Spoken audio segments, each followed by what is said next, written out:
Alors on va voir avec cette simulation ce qu'il est nécessaire de faire pour que deux ordinateurs puissent communiquer entre eux. Bien, alors voilà, je mets un ordinateur, un deuxième pour l'instant, donc j'en ai que deux. Alors évidemment, il faut que je relie ces deux ordinateurs par un câble par exemple. C'est un câble qui relie les deux cartes réseau des deux ordinateurs. En général, il y a une seule carte réseau par ordinateur, mais on pourrait aussi relier avec les cartes Wi-Fi par exemple. Donc voilà, alors ça suffit pas, il va falloir qu'on aille configurer ainsi le premier ordinateur.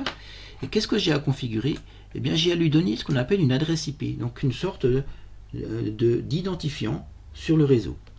Alors j'en ai une adresse IP disponible, c'est celle que vous rencontrez souvent sur vos réseaux locaux.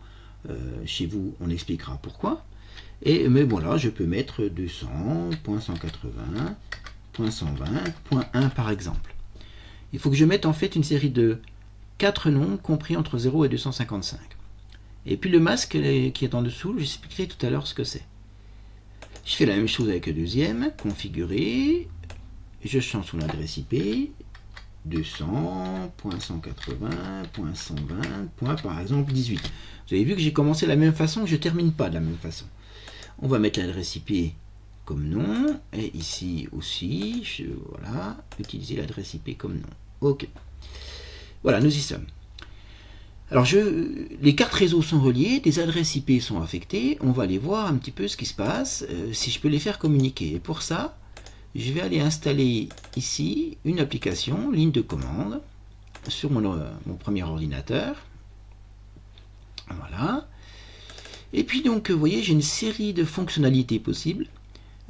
Et je vais utiliser la fonctionnalité ping, qui va me permettre de voir si j'arrive à joindre l'ordinateur qui s'appelle 200.180.120.18. Et je lance. Et vous voyez que, alors il y a 4 types de données qui sont lancés et 4 paquets transmis, 4 paquets reçus. Donc ça fonctionne bien. On a pu, l'ordinateur 200.180.120.1 a pu joindre l'ordinateur 200.180.120.1. Ils sont prêts à communiquer.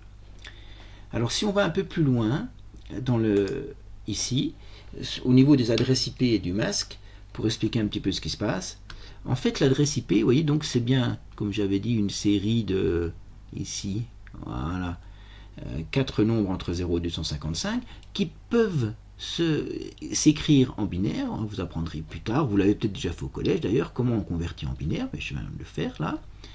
Et puis, même chose, le masque peut se convertir en binaire, mais 255, vous voyez, ça nous fait que des 1. Et voilà. Et puis 0, évidemment, que des 0.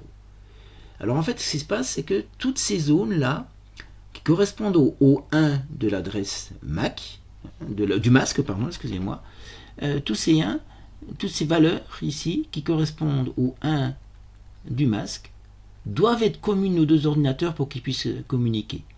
Vous voyez, ça doit être commun. C'est la partie de l'adresse IP qui correspond à l'adresse du réseau dans lequel se trouvent les ordinateurs.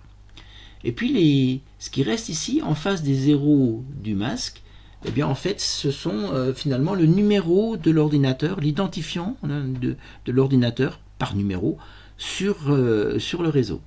Alors ça veut dire qu'on peut en faire au maximum 255 d'ordinateurs dans ce réseau. On peut en relier simplement 255 et les faire communiquer dans un sous-réseau. Donc voilà le principe de mise en relation, de mise en communication de deux ordinateurs. C'est pas très compliqué, un câble et puis quelques petites configurations.